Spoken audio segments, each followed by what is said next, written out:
Hello guys, Radhe Radhe. कैसे हैं आप सब? उम्मीद करते ठीक होंगे और मैं भी ठीक हूँ। तो गाइस, आप देखो, समझो कि मैं ठीक हूँ या नहीं। मैंने बोल तो दिया लेकिन ठीक नहीं हूँ। मुझे इतनी खांसी हो रही और सांस जैसी फूलती है, मतलब आधी सांस टूटती है। जो दिक्कत है वो बढ़ चुकी है। 4 से 5 डॉक्टर चेंज कर दिया, आराम नहीं मिल रहा। लेकिन परसों शाम को एक और डॉक्टर चेंज किया, जिन्होंने दवाई दी। तब से मतलब थोड़ा खांसी में आ रहा है, मैं तो बोल भी पा रही हूँ। जब मैं थोड़ा सा आराम देखती हूँ ना कि थोड़ा सा आराम मिल गया, उसी दिन वीडियो 2-3 बना लेती हूँ इकट्ठी, 2-3 साड़ी में अलग अलग उसी दिन। मतलब जो प्रमोशन वगैरह का उसका भी मैं कर लेती हूँ बातचीत उसमें। फिर उसके बाद फिर वैसे ही रह जाती हूँ, क्योंकि दिक्कत इतनी है कि मैं बता नहीं सकती। आज थोड़ा सा आराम है, इस वजह से मैं पता खुद की आवाज़ में वीडियो नहीं डाल पा रही। आप खुद समझ सकते हैं कि कैसी आवाज़ हो रखी मेरी। पर कोई बात नहीं, कैसे हो आप सब बताना ज़रूर। एंड काम भी ज़्यादा हो जाता है गाइस।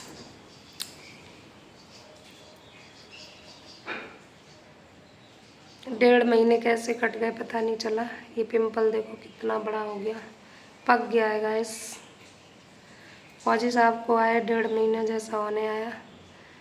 मुझे ये पता नहीं चला कपड़े कब छत पे फैलाए गए, मतलब धुले हुए कपड़े कब पहुंच गए, कब सूखने डाले, कब ऊपर से नीचे आए। कपड़े जैसे नीचे धुले, मतलब अपने कपड़े तो उन्होंने मुझे कभी धुलने ही नहीं दिए। वो धुलने ही नहीं देता, ऐसा मौका ही नहीं लग पाता कि वो मुझे धुलने दे। कभी कभार मुझे पड़े मिल जाते, जब तक मैं नहाने जाती हूँ ना तब तक उनको क्या है ना, हर चीज़ समय पे मिले।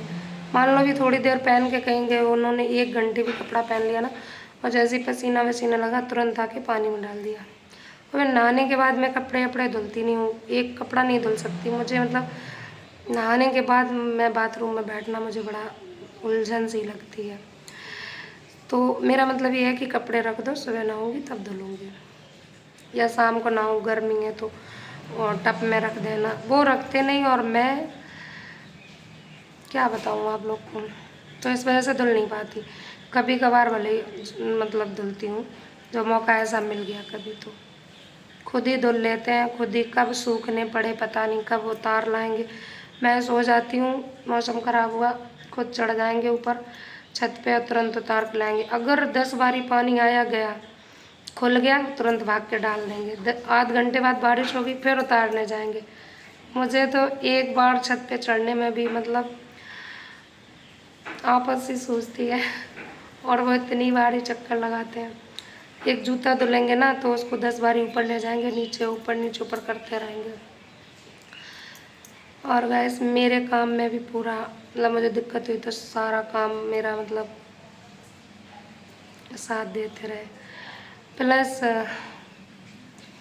बच्चे को एक दिन भी मतलब जब से आए हैं स्कूल बस से नहीं जाने दिया। खुद ही छोड़ने गए, 1 महीने तक 1.5 महीने तक खुद ही लेने गए। जब आज सुबह मतलब सुबह सुबह 3 बजे गए थे रिजर्वेशन लेने,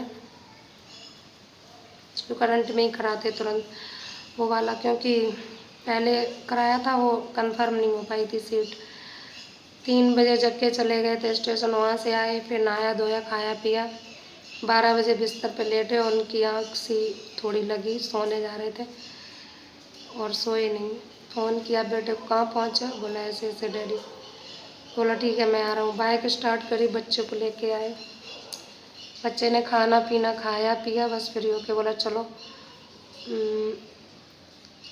जसवंत नगर चलते हैं। मतलब यहाँ से 14 किलोमीटर के समथिंग होगा, जहाँ मेरा मतलब बाकी का परिवार रहता है पूरा। मैं भी वहीं रहती थी, 15 साल तक मैं भी वहीं थी। पर मैं इनकी वजह से, बच्चे की वजह से मुझे निकलना पड़ा पढ़ाई वढ़ाई के चक्कर में। बाकी की फैमिली घर पे ही है। तो गए वो मम्मी पापा से मिलने, क्योंकि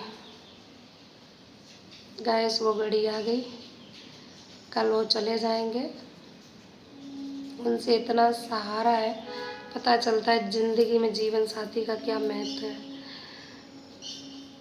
जो लोग नहीं हेल्प करते हैं, परेशान करते हैं फैमिली, तो उनको तो उनका मैं नहीं कह सकती, पर मुझे तो बहुत समझ लो वही मेरा तो पूरा काम हो जाता। हाँ, एक चीज़ है, किचन से रिलेटेड उनको कुछ नहीं आता। अगर मैं चाय बना के रख दूँगी ना, बोल दूँगी मैं बिज़ी हूँ, आप उठा के पी लो, थर्मस में मैंने रख दी, वहीं पे और भी चीज़ कुछ बना दिया, आलू पराठा है या कोई भी चीज़ है XYZ नाश्ते में, तो नहीं उठाएंगे, मुझे हाथ से ही देना पड़ता है। बाद बाकी घर में कहीं जाला है, मुझे बताना नहीं पड़ता, मुझे पता भी नहीं चलता कहाँ पे है। वो उनकी आंखें इतनी तेज हैं, इधर उधर ढूंढते ढूंढते पहुँच ही जाते, यार ये जाला लगा, वो सफाई हो जाएगा। छत पे बरसात में कितनी बारी पानी भरा है, तुरंत चले जाएंगे झाड़ू लेके, वो साफ कर देंगे तुरंत। मैं कहती हूँ बादल है दोबारा बरसे तो क्या हो, दोबारा हो जाएगा। इतना सा भी आलस नहीं है। लोग कहते कि जा रहा हूँ घर पे छुट्टी तो आराम करूँगा, मतलब मौज मस्ती रहेगी थोड़ी। मैं कहती हूँ कि कोई होगा ऐसा फौजी जो सिर्फ सोना चाहता हो कि बस आया हूँ सोऊंगा। मेरे हस्बैंड कभी घर पे रुके ही नहीं। सुबह 9 बजे अगर निकल गए तो शाम को लौट 9 बजे ही आते हैं, अपने घर पे ही रहते परिवार में। फिर गांव चले जाएंगे। दादी आदि भी मेरी सारे लोग हैं, अभी दादी भी मेरी हैं भगवान की कृपा से, दादी सास उधर निकल जाते हैं। ताऊ जी रहते हैं गाँव में, तो उधर परिवार है। जसवंत नगर में परिवार है, तो ऐसे ही उनका टाइम कट जाता। और यहाँ तो कोई है नहीं, मैं हूँ, बच्चा है, बच्चा भी उधर ही रुक जाता है दादी के पास 10-10 15-15 दिन। वो कहता है यहाँ टाइम ही नहीं कटता मम्मी, 2 पे 2 लोग, क्योंकि पढ़ता भी वहीं पे ही है वो, तो कॉपी किताबें लेके ड्रेस चला जाता है, वहाँ से ही स्कूल जाता रहता है। फिर मैं ही कहती हूँ अकेलू मेरा मन नहीं लग रहा, अब किराए का मकान हो तो मैं भी भाग जाऊँ ताला लगा के। मेन चीज़ क्या पड़ जाती है, खुद का मकान है ताला भी नहीं लगा सकते हैं। 1-2 दिन लगा रहेगा, तीसरे दिन कोई चटका देगा, मेरे बर्तन वर्तन घर में होंगे वो भी कोई ले जाएगा। तो गैस यही है, और क्या बताऊँ। तो किस किस की ज़िंदगी में ऐसे लोग हैं बताना। कल से मैं ही जानती हूँ कि मेरा क्या होगा। हारी बीमारी परेशानी में पड़ी रहती थी। अगर बच्चे ने भी कल मतलब बच्चा आलस करता है तो बच्चे से कहे मम्मी को दे दो, कोई बात नहीं मम्मी परेशान है, तो उनके कहने से तुरंत बच्चा भी कर देता है। जैसे कहे मम्मी तुम ले लो, मम्मी हम नहीं, हम ये कर रहे वो कर रहे, वो भी। तो कहते हैं ज़िंदगी में अगर सबसे ज़्यादा कोई ख़ास होता तो वो हमसफ़र ही होता है।